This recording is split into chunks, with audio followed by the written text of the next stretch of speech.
Bom dia, bom sábado.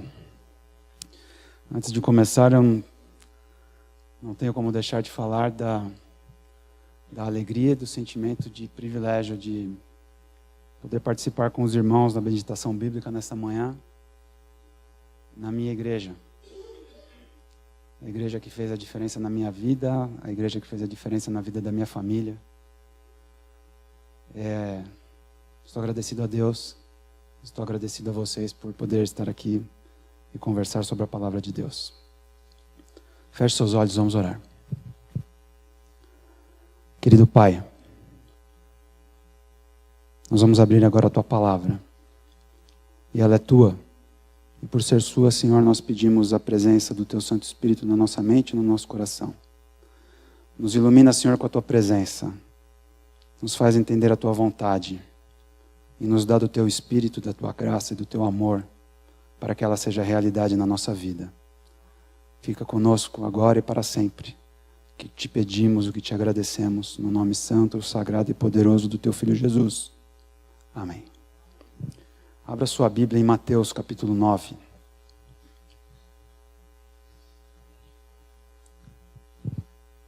Evangelho de Mateus é o primeiro livro do Novo Testamento.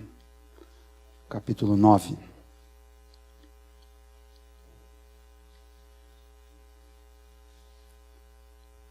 O verso 9 diz o seguinte: Partindo Jesus dali, viu um homem chamado Mateus, sentado na coletoria e disse-lhe: Segue-me. Ele se levantou e o seguiu. Mateus levantou-se e o seguiu.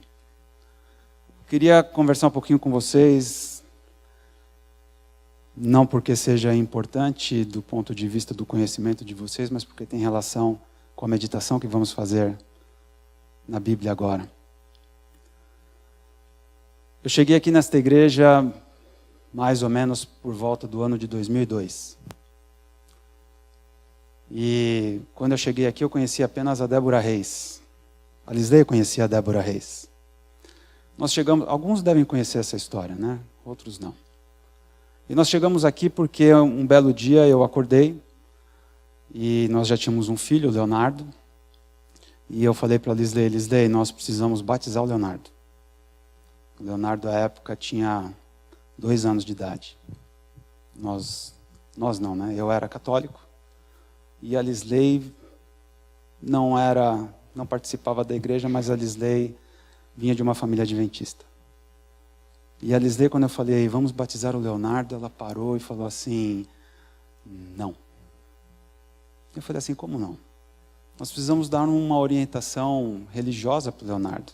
Nós precisamos que ele tenha um relacionamento com Deus. Nós precisamos que ele seja criado dentro de princípios que nós acreditamos e que nós vivemos.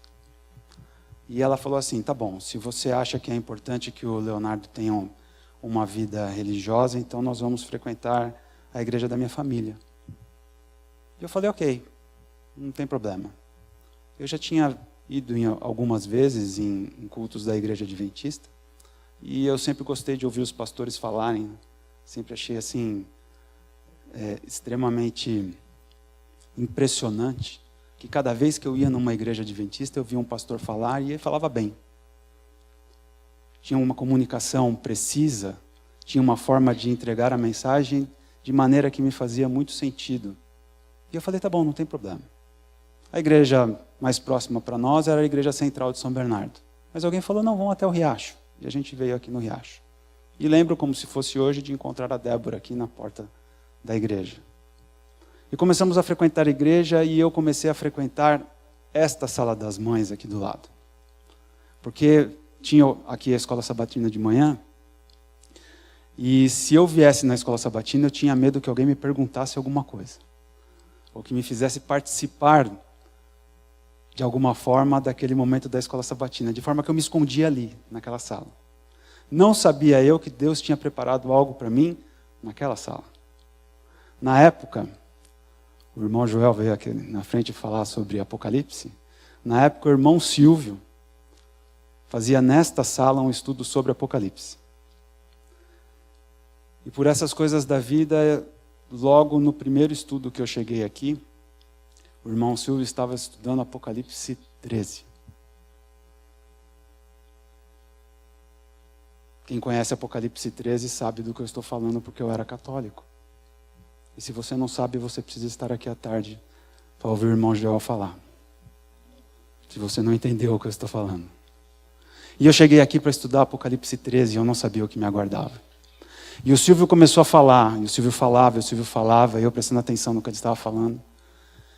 E em algum momento virou uma chave na minha cabeça. E eu falei assim: eu só não sou violento, então não tem problema, mas eu vou levantar daqui, eu vou brigar com esse camarada na hora de ir embora daqui, e eu não vou colocar meu pé nunca mais nessa igreja. Só que o Silvio continuou falando da revelação, como o irmão Joel falou. E a revelação, ela é irresistível. Quando você lê, quando o Espírito de Deus age em você, e você entende aquilo que ela está falando para você. E eu saí daqui, e eu não briguei com o irmão Silvio. Aliás, a hora que eu saí daqui, eu quase estava ajoelhado no fundo dessa sala. Aquele dia eu tinha vindo sozinho, a Lisley não estava comigo. E eu fui para minha casa e eu estava assim, meio desnorteado, sabe? E eu cheguei em casa e a primeira coisa que eu fiz foi pegar o telefone e ligar para minha tia Marilene. Alguns aqui conhecem minha tia, ou conheceram a minha tia Marilene. E eu liguei para ela e eu começava a falar, e a tia falou assim: calma, Marcelo. Estou meio impressionada de você ter conseguido absorver tanta coisa em tão pouco tempo. O Silvio era um ótimo professor. Eu acho que o senhor também é. E ela falou assim: vá para o seu quarto, se ajoelhe, ore a Deus, e Ele vai mostrar o caminho para você. Minha tia era extremamente sábia. E eu fiz isso. E a partir daquele momento eu continuei estudando a Bíblia, aqui. E eu lembro como se fosse hoje um dia que, quando eu cheguei aqui ainda era o pastor Alberto. Aliás, uma coisa que eu queria falar para vocês, era para eu ter falado antes, mas vou falar agora. Eu não sei, o pessoal de mídia depois pode pegar. Eu carreguei acho que quase 100 sermões dessa igreja no meu site, no YouTube. Se vocês quiserem pegá-la depois, muitos de vocês aqui vão ficar surpresos como vocês eram bem mais jovens naqueles vídeos. Muitas pessoas queridas que hoje, infelizmente, já não estão entre nós, estão naqueles vídeos. E mensagens poderosas foram proferidas desse púlpito naqueles vídeos. Voltando. Eu ouvi minha tia, eu tranquilizei o meu coração, eu continuei frequentando a igreja. O pastor Alberto, certa manhã, estava pregando aqui, e eu lembro como se fosse hoje. Ele veio até aqui no meio do corredor e abriu os braços, ele pregava sobre Pedro. E falou sobre Pedro ter sido, como diz a tradição da igreja, Pedro ter sido crucificado, ou ao contrário, dizia ele, porque Pedro disse: eu não sou digno de ser crucificado da mesma forma como o meu Senhor foi. Vejam como é poderosa a mensagem do Senhor, num instrumento poderoso como uma igreja sua, como o seu povo em ação. Veio o pastor Jorge Mário na sequência, vocês sabem, alguns sabem. Eu estudei a Bíblia com ele. Eu fui batizado neste tanque com a minha família. Depois o meu pai foi batizado neste tanque. De forma que esta igreja tem um sentimento extremamente especial para mim. Mas sabem, o mais importante não é a minha história. O mais importante não é sequer a história desta igreja, enquanto prédio. O mais importante é que, assim como um dia Mateus ouviu Jesus falar: segue-me, o Silvio ouviu essa voz: segue-me, e seguiu. O pastor Alberto ouviu essa voz: segue-me, e seguiu. O pastor Jorge Mário ouviu essa voz: segue-me, e seguiu. E isso, um instrumento do Senhor, um homem de Deus, uma igreja voltada para servir ao Senhor, é que faz a diferença como instrumento para a glória e para o louvor de Deus sobre esta terra. E é sobre isso que eu gostaria que nós pensássemos um pouco nesta manhã. Sobre como um homem como Mateus foi chamado. Vamos voltar para entendermos algumas coisas sobre o livro de Mateus. Eu gostaria de relacionar algumas coisas, são informações, mas acho que são muito importantes para que a gente entenda o Deus a quem a gente serve. O Evangelho de Mateus, ele tem este nome, mas assim como os demais evangelhos, este nome, o nome de Mateus, foi acrescentado depois. Não há nenhuma celeuma quanto a isso, e é bem aceito no meio cristão, ou entre os estudiosos, que este evangelho de fato foi escrito por Mateus.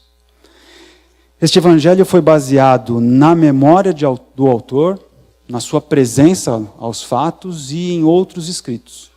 Saibam vocês que praticamente o evangelho inteiro de Marcos, ele tem identidade com o evangelho de Mateus. E o evangelho de Marcos foi escrito antes do evangelho de Mateus. Mateus, portanto, o usou. Ele duplica algumas passagens do evangelho de Lucas e, obviamente, ele possui muitos textos que não se repetem em nenhum dos outros evangelhos. Ele foi escrito em grego, e isso é um consenso, embora durante muito tempo houve discussão se ele teria sido escrito em aramaico, mas ele foi escrito em grego.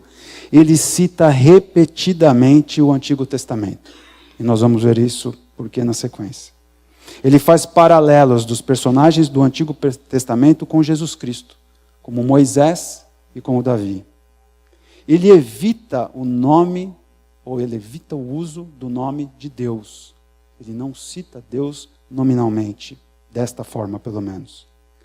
E ele não se preocupa em explicar os costumes judaicos, como por exemplo o Evangelho de Marcos faz questão de fazer. Deve ter sido organizado ali entre o ano 60 e 70 da nossa era, e ele tinha para aquele contexto um objetivo específico. Você deve saber. Ou deveria. Ele foi escrito para que os judeus identificassem Jesus como o Messias. Ele foi escrito para que os judeus identificassem Jesus como o Messias. Por isso, ele se preocupa em fazer a genealogia de Jesus a partir de Abraão. Por isso, ele chama Jesus de o filho de Davi. Por isso, ele repetidamente diz, ou transcreve, para que se cumprisse o que fora dito, e cita o profeta. Para que o povo judeu olhasse para aquilo que Mateus estava transmitindo e falasse assim, de fato esse que veio, esse Jesus é o Messias. Mas o Evangelho de Mateus não foi escrito apenas para aquele povo e naquele contexto. Nós sabemos que está num outro livro, uma outra profecia, a profecia das 70 semanas, Jesus veio e no meio da última semana ele fez o quê? Um concerto com muitos. Não é isso que está escrito no livro do profeta Daniel? E a partir deste concerto, no meio da última semana, quando terminou a última semana das 70 semanas, quem foi apedrejado? Estevão. E ali é o que nós comumente admitimos como o momento em que o plano virou. E agora Deus não usa mais um povo identificado como uma etnia, mas usa eu e você, um povo identificado com o sangue de Jesus, para transmitir a sua mensagem de salvação a um mundo que perece.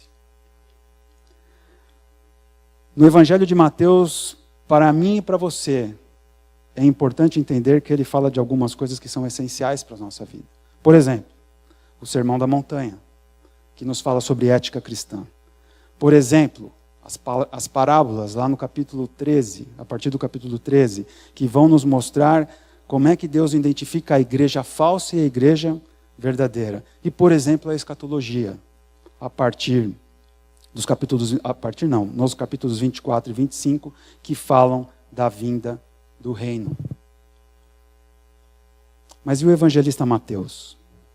O seu nome significa dom de Deus, ou presente de Deus. Ele foi uma testemunha ocular dos fatos. Em função da sua profissão, ele era extremamente competente em fazer registros. Nós veremos isso na sequência. e fazendo os registros, ele nos brindou, através da ação do Espírito de Deus, com este livro de Mateus. Ele foi encontrado nas redondezas de Cafarnaum. Era um centro comercial da região. Filho de Alfeu, que interessante, citado na Bíblia pouquíssimas vezes. Como, por exemplo, nesse texto que nós estamos lendo agora. Que é repetido no livro de Marcos e que é repetido no livro de Lucas. Fora desse contexto, fora do contexto do chamado, somente mais uma citação. Vocês sabem onde? No livro de Atos, no capítulo 1. Depois não se fala mais absolutamente nada de Mateus. Você não encontra mais nenhuma referência de Mateus no Novo Testamento. Diz a tradição, por termos essa exiguidade de dados, diz a tradição que ele teria feito a sua pregação na Judéia, na Etiópia e na Pérsia. Morreu na Etiópia, martirizado. Foi apedrejado, diz a tradição, queimado e decapitado. A vida de Mateus é importante para Deus, é importante para mim e para você. Mas o mais importante, como eu acabei de falar aqui em relação à minha experiência, não é nem a vida de Mateus. É que Mateus nos traz a mensagem que eu e você precisamos compreender do segue-me, que é o mais importante para a minha e para a sua vida. Vamos voltar ao texto então. Mateus 9, capítulo 9, Mateus 9, verso 9. Vou ler novamente o verso 9. Partindo Jesus dali, viu um homem chamado Mateus, sentado na coletoria, e disse-lhe, segue-me. Ele se levantou e o seguiu. Verso 10. E sucedeu que, estando ele em casa, muitos publicanos e pecadores vieram e tomaram lugares com Jesus e seus discípulos. Há algumas palavras-chave nesse texto aqui que eu gostaria que nós prestássemos atenção. A primeira é que o local aonde Jesus encontrou com Mateus me traz uma memória interessante. Certa vez eu estava estudando esse texto com o pastor Jorge Mário em casa. E o pastor Jorge Mário olhou para mim e falou assim, Marcelo, o que é um publicano? O pastor Jorge Mário gosta de ficar fazendo perguntas, né? Quem conhece ele sabe disso. E eu falei assim, não sei. Ele falou, Marcelo, como é que você não sabe? Você é advogado, não sabe o que é um publicano? Eu falei, eu não sei. Um publicano era alguém que coletava impostos, Marcelo. Aí eu falei assim, se o senhor tivesse falado auditor da Receita, eu saberia quem era. Publicano eu não sabia. Mas o Mateus era um publicano, e o Mateus estava na alfândega, no seu local de trabalho, diz o texto. E eu imagino que Jesus já tivesse passado por ali algumas vezes. Mas nessa ocasião Jesus para, e Jesus o chama, e diz, segue-me, como está escrito no texto. E ele, o Mateus, na sua simplicidade na simplicidade do texto, ele simplesmente se levantou e o seguiu. Essa versão da Bíblia não fica tão clara, mas se você pegar a nova versão na tradução da linguagem de hoje, você vai perceber que esse movimento de Jesus, o chamar imediatamente, os levam à casa de Mateus, né? E a sequência do verso aqui. E aconteceu que, estando ele em casa, sentado à mesa, chegaram muitos publicanos e pecadores e sentaram-se juntamente com Jesus e seus discípulos. Quero prestar atenção com vocês em duas definições que estão neste texto. A primeira em relação à alfândega e a segunda em relação aos publicanos. Eu vou ler o que está escrito no comentário bíblico adventista, comentando o texto de Marcos 2, que é o paralelo deste texto aqui, e de Lucas 3, que também é paralelo desse texto. A coletoria era a repartição onde se pagavam os impostos. E agora começa a explicar o que é os publicanos. Na opinião popular, os publicanos eram considerados de má reputação. Com frequência, eram não apenas instrumentos da opressão romana, mas extorquiam por sua própria conta, aproveitando-se de sua autoridade oficial para oprimir e defraudar as pessoas. Eram odiados e desprezados por todos, como proscritos sociais e religiosos. Em vez de terem empregados regulares do governo, nomeados como funcionários das receitas, os romanos leiloavam o privilégio de coletar os rendimentos dentro de uma cidade ou província. Apenas os homens ricos conseguiam fazer lances no leilão. Como representantes de um conquistador pagão, os coletores de impostos eram para o povo a lembrança mais dolorosa do baixo nível no qual a nação judaica havia caído. Um publicano era banido da sociedade judaica e excomungado da sinagoga. Se era errado para um judeu pagar impostos, quanto mais o coletar. O publicano era a escória da sociedade judaica. A escória. Não tem nenhum auditor fiscal aqui dentro, não, né? Tem algum? Não? Se você não levantou a mão, não vai ficar bravo com o que eu vou falar agora. Não mudou muito para hoje, né? A gente não gosta muito dessa coisa chamada imposto. Acho que é por isso que ele chama imposto. Porque se fosse facultoso, inventei um termo novo, ninguém pagaria. Mas no contexto deles era ainda pior. Porque eles estavam subjugados por Roma. E subjugados por Roma, o povo escolhido de Deus, subjugado por Roma, era uma humilhação que eles tivessem que pagar impostos para Roma. Pior do que isso, que irmãos seus fizessem esse serviço, que era um serviço sujo. Mateus era um camarada extremamente rico. Vejam que o texto e a explicação que vem no comentário bíblico adventista vai dizer que esta função de coletor de impostos era leiloada. Então o camarada tinha que ir até lá fazer lances para que ele pudesse se habilitar a ser um coletor de impostos. Diferente dos dias de hoje, quando o camarada faz um concurso público, por exemplo. Mas naquele tempo ele assumia essa função traindo o seu povo. E por trair o seu povo, ele era a escória da sociedade judaica daquela época. Vamos ver se isso é verdade? Vá até Mateus, no capítulo 11, um pouco para frente.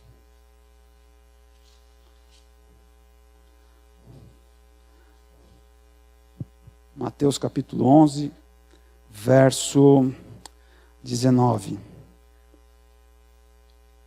Veio o filho do homem que come e bebe, dizem: eis aí um glutão e bebedor de vinho, amigo de publicanos e pecadores.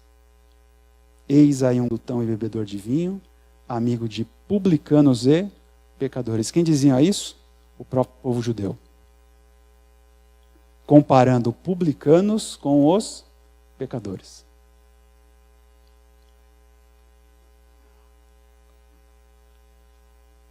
Não mudou muito também. Porque eles não eram pecadores? Os judeus não eram pecadores? Sim ou não, irmãos? Mas eles se referiam aos publicanos comparando-os com pecadores. Como se eles não fossem. Acho que a gente não mudou muito. Porque a gente só presta atenção, continuamos só prestando atenção no pecado dos outros. A gente não presta atenção no nosso pecado. Se fosse hoje, falaremos assim, os auditores da receita e os pecadores. Eu não sou pecador. Mais um verso. Mateus 21 agora, um pouco mais para frente. Se ali eram os próprios judeus quem estavam falando, em Mateus 21, é Jesus Cristo quem vai falar. E Jesus Cristo vai carregar um pouco mais as tintas. 21, verso 31. Vai dizer o seguinte: qual dos dois fez a vontade do Pai? Disseram, o segundo. Está aqui no contexto da parábola dos dois filhos, né? E aí ele diz assim, Jesus Cristo diz: em verdade vos digo que publicanos e o quê? Meretrizes vos precederão no reino de Deus. Se o povo judeu fez uma comparação dos publicanos, simplesmente catalogando-os como pecadores, Jesus Cristo faz uma comparação dos publicanos com as meretrizes. E diz, eles vão entrar antes do que vocês no reino de Deus. Veja a comparação que Jesus fez. Qual que é a importância de nós sabermos todos esses detalhes da vida e do Evangelho de Mateus? Qual a importância de nós sabermos o que está de pano de fundo nestes versos que lemos do capítulo 9? A primeira coisa que me vem à cabeça é o seguinte, que se Jesus chamou um publicano, que os judeus chamavam de pecador, Jesus pode chamar a quem? A mim e a você. Se Jesus chamou um publicano que ele próprio Jesus comparou com uma meretriz, Jesus pode chamar a mim e a você. E sabe o que é o mais impressionante de tudo isso? É que se eu e você estamos aqui nesta manhã, é porque Jesus já nos chamou.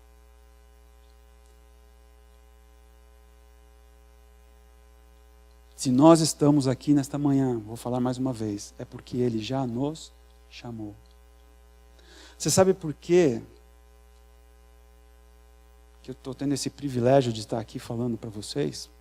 Não é por mim.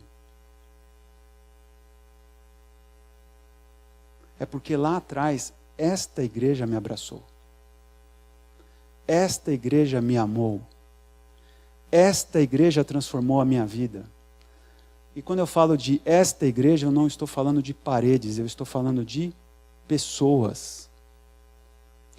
Quero voltar um pouquinho à minha história para dizer um negócio para vocês.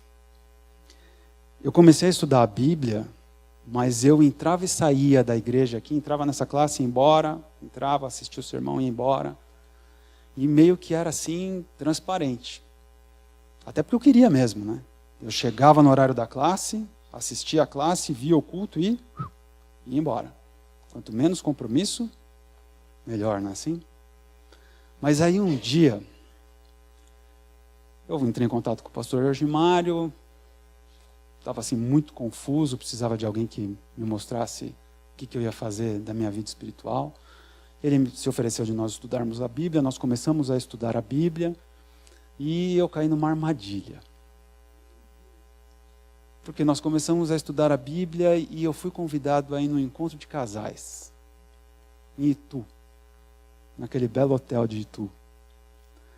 E no meio de uma das palestras lá no hotel de Itu, eu que era invisível e que estava quietinho ali assistindo as palestras, e foi um encontro muito bom, o pastor Jorge me vira assim, Marcelo, desculpa, eu posso fazer um negócio? Eu fiquei assim, não sei o que é que ele vai fazer. Eu falei, pode.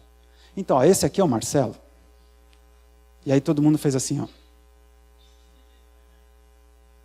E ele entra e sai da nossa igreja lá e eu não sei como é que esse camarada está entrando e saindo da igreja e vocês ainda não perceberam ele entrando e saindo da igreja.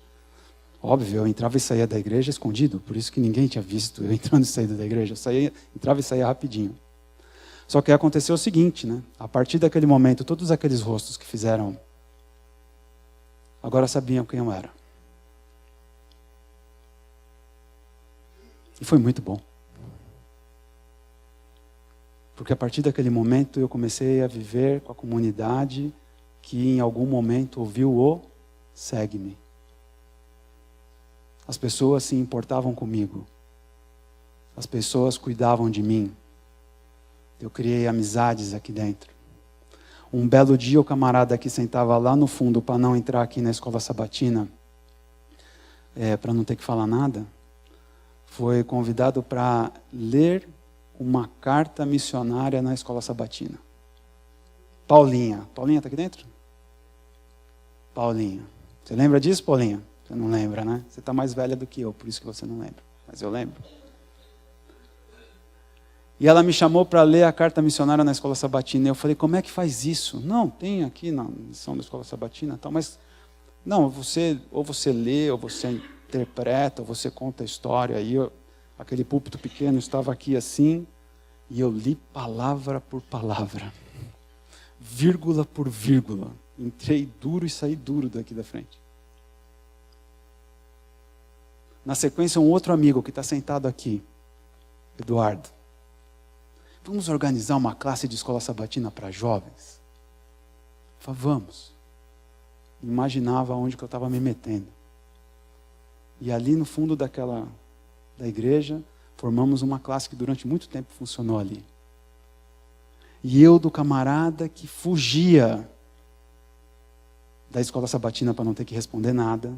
Agora estava ali ajudando o Eduardo a passar a lição de escola sabatina. E agora estou aqui. Não por mim, por Ele. Porque Ele fez coisas em mim que eu jamais imaginaria. Hoje, a gente participa do ancianato lá no JuVV. Uma vez o irmão Moacir, daqui, da irmã Salete, o irmão Moacir falou assim: Marcelo, eu acho que um dia você vai ser ancião de igreja. Tá louco, coitado. É crente, mas deve beber, não é possível. E um belo dia de manhã, o pastor Otacílio Porfírio ligou na minha casa e falou assim: Marcelo, a igreja gostaria de convidá-lo para ser ancião. E eu caí de joelhos no meu quarto chorando. Não por mim, por esta igreja que me abraçou, que cuidou de mim e que me deu a oportunidade, pela ação do Espírito de Deus, de trabalhar no mesmo sentido por outras pessoas, porque este é o nosso encargo quando Deus vem e fala assim: ei, segue-me. Nós aceitamos o encargo, nós aceitamos o privilégio de andarmos com Ele quando Ele fala assim: ei, segue-me. Deixa eu dar um dado para vocês. A Igreja Adventista Brasileira hoje é a maior igreja adventista do mundo. Você sabia disso? Sim ou não? Não? A Igreja Adventista Brasileira tem algo em torno de 1.700.000 membros. Você acha que é muito? Não, né? Você sabe qual é a segunda igreja maior do mundo hoje? Alguém sabe? Não. Desculpa. A segunda maior igreja adventista do mundo hoje. Eu fiz a pergunta errada, desculpa. Vocês sabem, não? A Índia. Já está assim, ó. Pertinho da gente. E vai passar. Sabe qual é a terceira? A Zâmbia. Sabe por quê?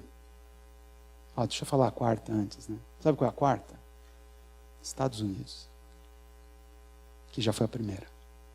E que foi ultrapassada. Por que eu estou falando isso? Porque a igreja está quase morta na Europa. Quase morta. Para não dizer morta, eu estou sendo bonzinho, estou falando quase morta. Porque tem alguns irmãos ainda que estão lá, segurando a bandeira de Cristo. A igreja nos Estados Unidos está com problemas. A igreja brasileira está com problemas. E é o problema que o irmão Joel acabou de falar aqui. Desculpa, irmão, vou usar mais uma vez você, tá bom? Há um dado na União Sul-Brasileira, que é onde participo da nossa igreja, que diz que aproximadamente entre 20% e 25% dos membros devolvem o dízimo. Desses 20% e 25% que devolvem o dízimo, acho que 60% a 70% estão acima dos 50 a 60 anos. Na terceira idade. Ou na melhor idade. Aqueles que estão entrando no mercado de trabalho, começando a sua vida economicamente ativa, praticamente não devolvem o dízimo. Praticamente não devolvem o dízimo. O que quer dizer o seguinte, irmãos. A nossa igreja está indo para o mesmo caminho. O mesmo caminho. Em algum momento nós vamos ter problema também. Olha que dado interessante, agora eu vou trazer para o contexto do que o irmão Joel falou. E vejam se é coincidência ou não é coincidência. A frequência da escola sabatina na União Sul é entre 20% e 25%. Você acha que a fidelidade está ligada ou não em você conhecer a Deus? Você acha que a fidelidade está ligada ou não em você conhecer a palavra de Deus? Mais do que isso, você acha que está ligado ou não a você andar com Ele? Percebe? Mas Jesus nos convida, a mim e a você, dizendo, mais uma vez nesta manhã, segue-me. Segue-me. E a grande pergunta que obviamente fica para nós é: Como é que a gente segue Jesus? Como é que a gente segue Jesus? Você veio aqui, você está falando de segue, como é que a gente segue Jesus? Que ele responda para a gente, né? Marcos 8:34.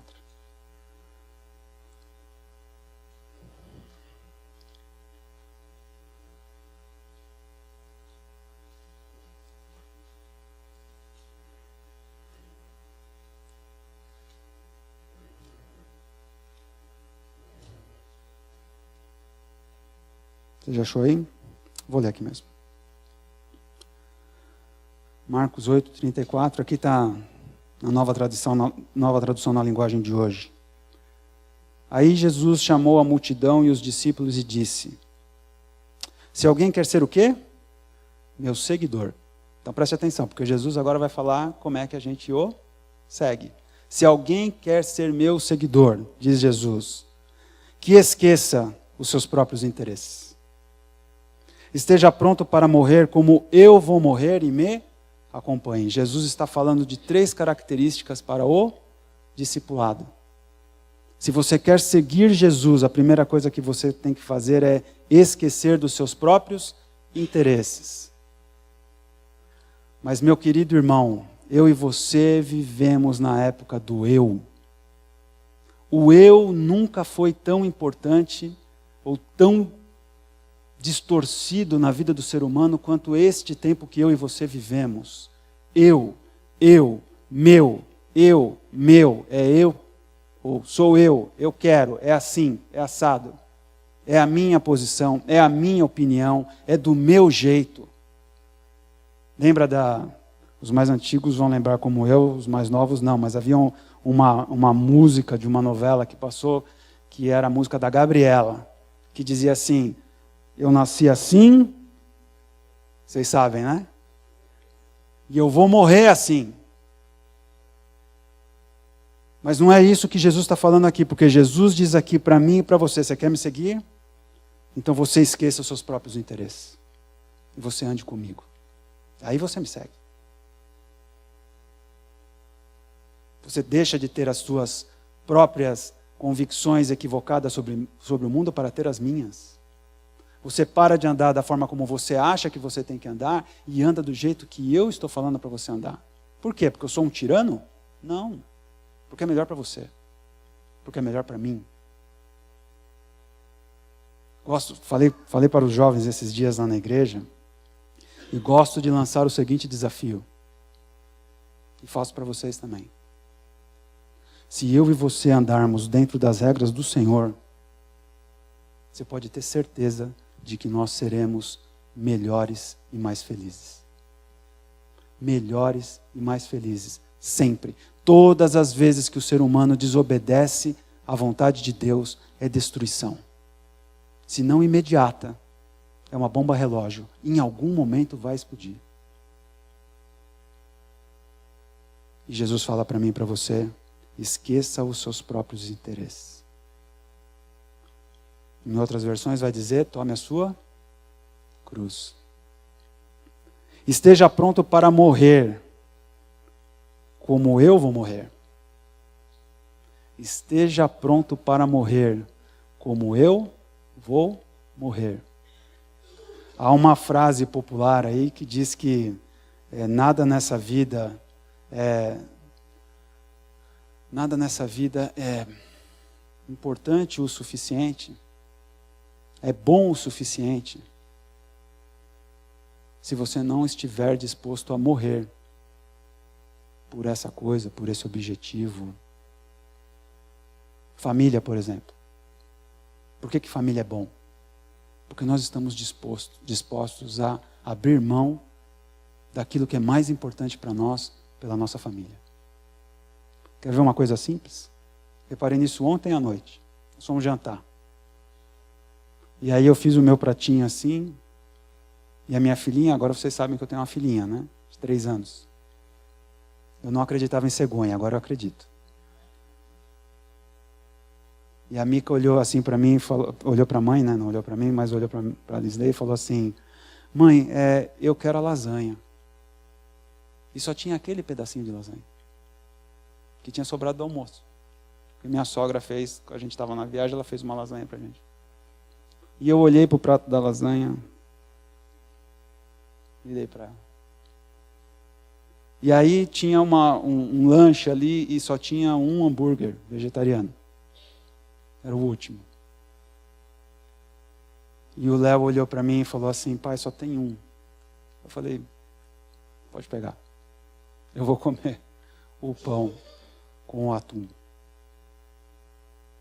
Porque nós só estamos dispostos a fazer sacrifícios quando as coisas são realmente importantes. E o Evangelho é a pérola de grande valor, e isso não é uma frase de efeito. Eu lembro de Pedro falando assim, Pedro vai dizer para mim e para você lá de trás, para onde que nós vamos se não for atrás do Evangelho? Para onde que nós vamos se não for atrás de Cristo? Porque Pedro matou na mosca quando ele diz assim, só tu tem as palavras da vida. Nós vivemos no mundo da morte, irmãos. Eu cito o Edson rotineiramente lá na igreja. Você não sabe, mas não mande os royalties também, porque eu não vou pagar. Tá? Mas eu cito o Edson rotineiramente lá na igreja. Esses dias ainda, mais uma vez. O Edson certa vez virou para mim e falou assim, ainda não estava nesse contexto mais atual, porque agora tem até série tratando disso, mas já havia filmes naquela época. Nós somos mortos-vivos. Você lembra que você falava isso, Edson? Nós somos mortos-vivos. Você acha que você está vivo, mas, querido, se você não estiver com Cristo, você já está morto. É questão de tempo. Ah, então se eu não andar com Cristo, Ele vai me matar. Não, você não entendeu. Se você não andar com Cristo, você já está morto. Ir para a sepultura é apenas uma consequência de já estar morto.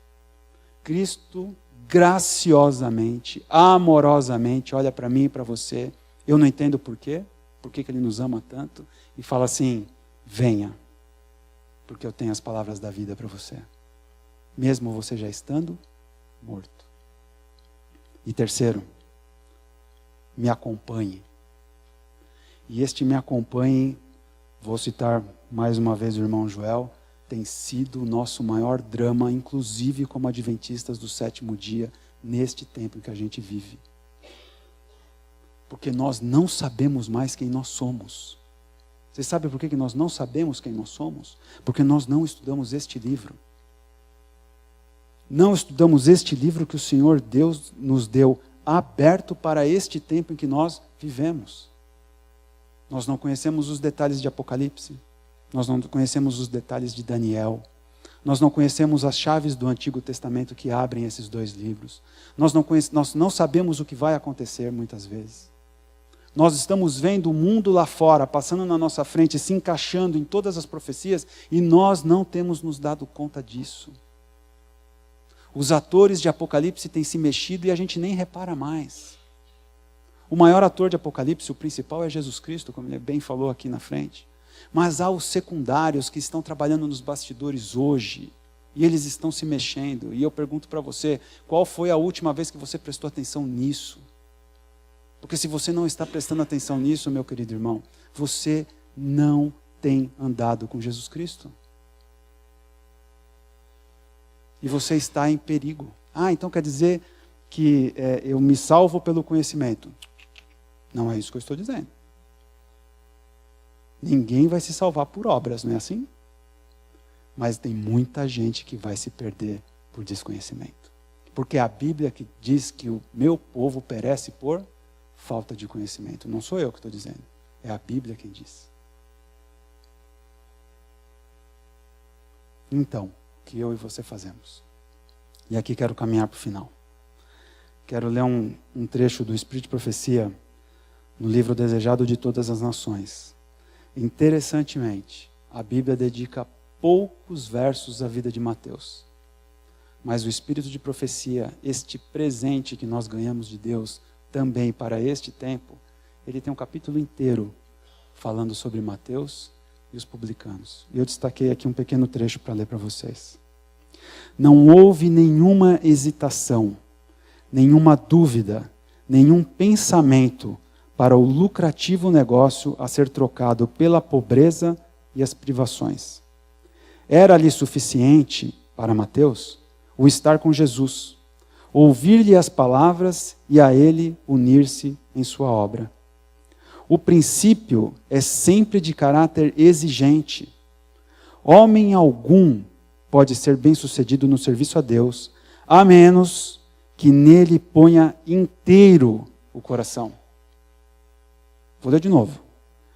Homem algum pode ser bem-sucedido no serviço a Deus, a menos que nele ponha inteiro o coração.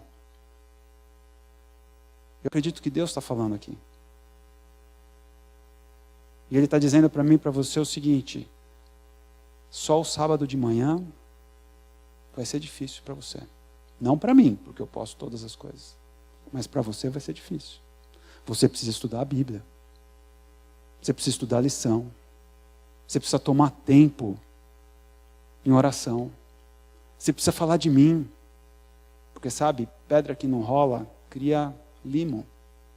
E se você não está falando de Jesus, você não sabe, mas você já morreu espiritualmente.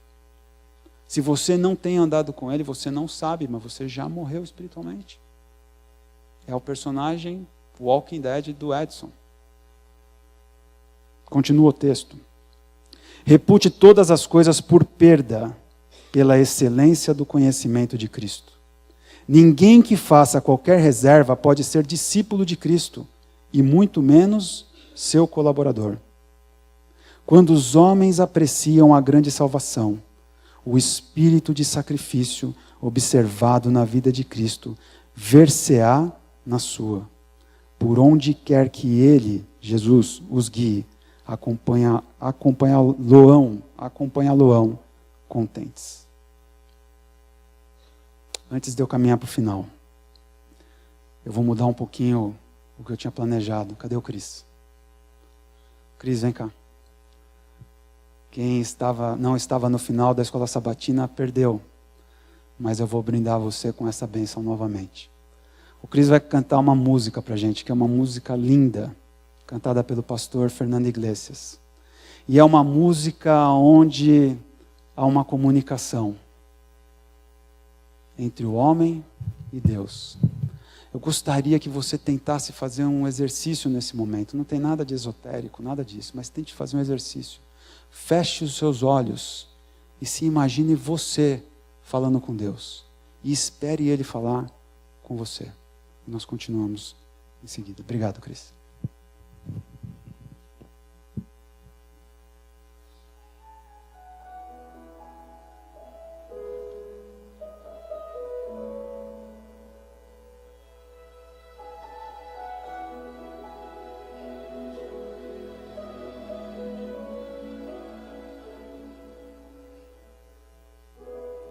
Quem sou eu, Senhor, que espero ouvir Tua voz?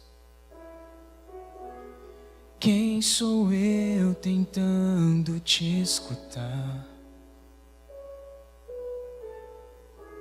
Já tentei ouvir Tua voz em forma de canção. Tentei sonhar, tentei sentir. Não sou nada nem ninguém, sou apenas quase pó. Mas eu quero te pedir, ouve a minha oração. Sei que és grande em poder, que não cabes nem no céu. És o grande Deus, eu sou. E eu sou pecador, não sou digno de falar, nem sou digno de pedir, mas te peço mesmo assim, eu imploro, habita em mim.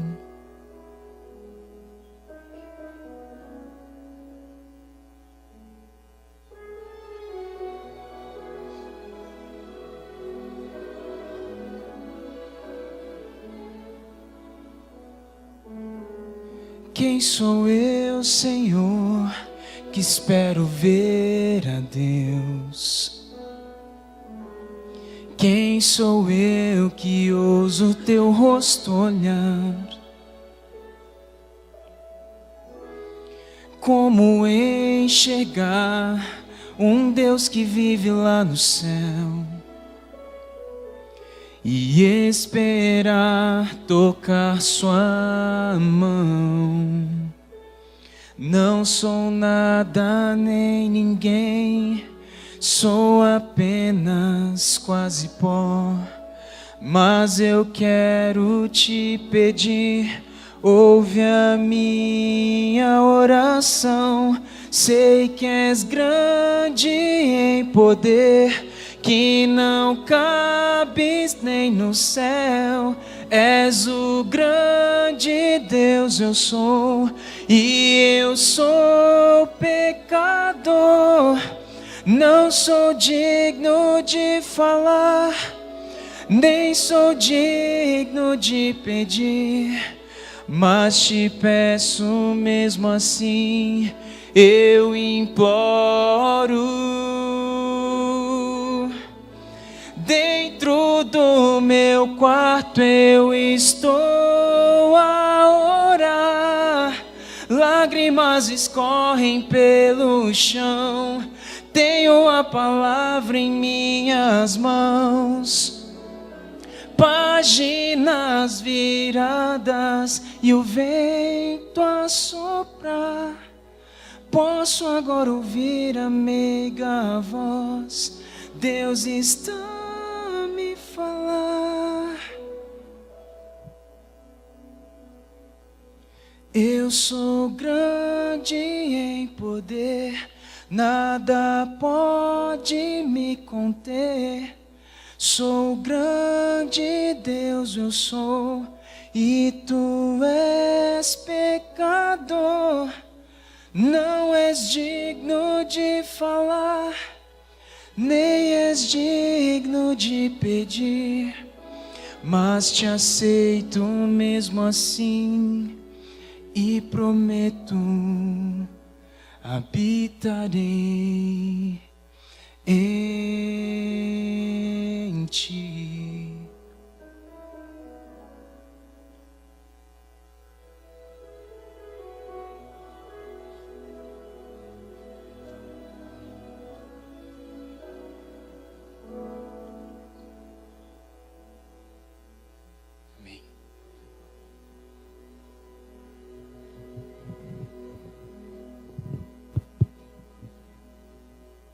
Há um detalhe que só existe no livro de Lucas para esta passagem. Quando Jesus chama Mateus, diz Lucas, que ele largou tudo. O livro de Mateus não fala isso.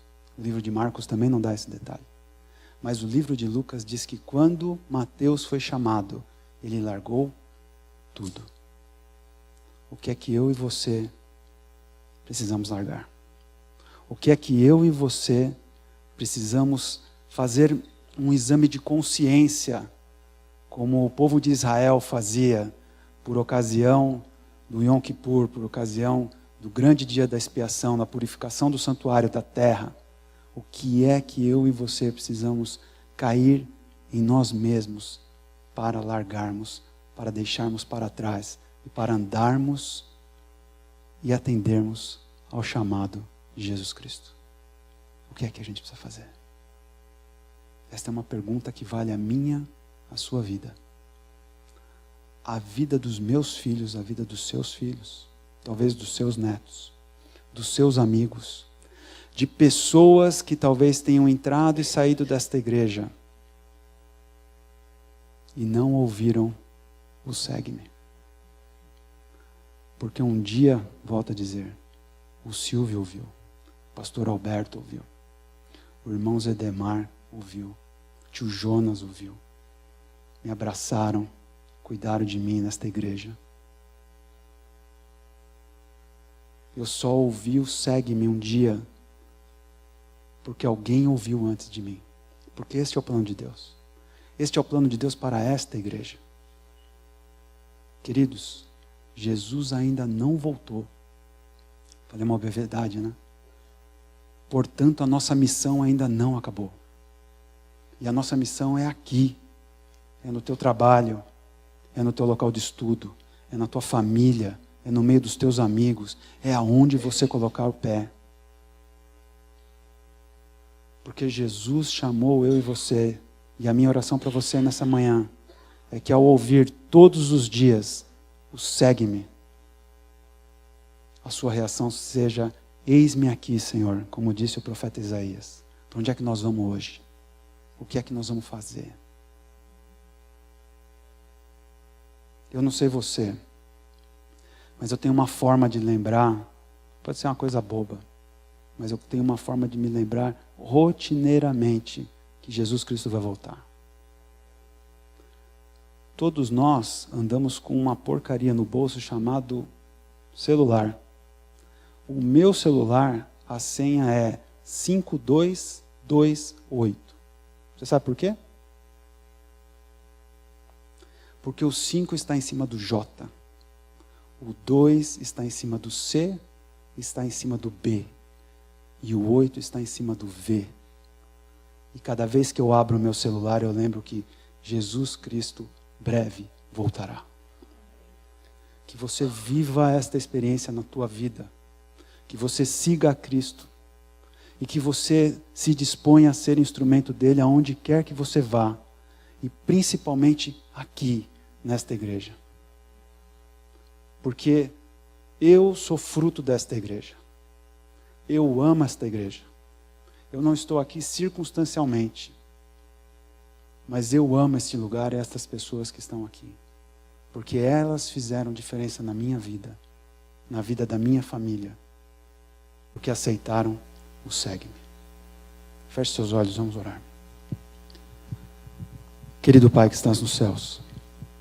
Senhor, nós te agradecemos e nós te louvamos muito pela oportunidade de ouvirmos a tua voz. Senhor, que assim como o teu servo Mateus um dia olhou para ti, largou todas as coisas para te seguir, que pelo poder do teu Espírito o Senhor coloque na nossa mente e no nosso coração essa disponibilidade. Senhor, abençoa esta igreja, abençoa os seus líderes, abençoa, Senhor, o povo que aqui congrega. Dá a eles, Senhor, disposição para andarem a segunda milha, para se interessarem pela Tua palavra, para se interessarem pelo próximo, para se interessarem em que este lugar continue ainda pelo tempo que for necessário até a Tua volta, sendo um ponto de luz, para que outras pessoas como eu, que passamos por aqui, possamos levar a Tua luz para outros lugares, não pela gente mesmo, mas pelo Senhor, para a honra e para a glória do Teu nome. Senhor, abençoa o pastor, abençoa os anciãos, abençoa os líderes de departamento. Abençoa, Senhor, abençoa, abençoa, abençoa. Que o Teu chamado, o Teu segue-me, seja ouvido todos os dias. Que nós, ao acordarmos, tenhamos essa percepção de lembrarmos de Ti e falarmos: Senhor, para onde que nós vamos hoje? Quem é que a gente vai salvar hoje, Senhor?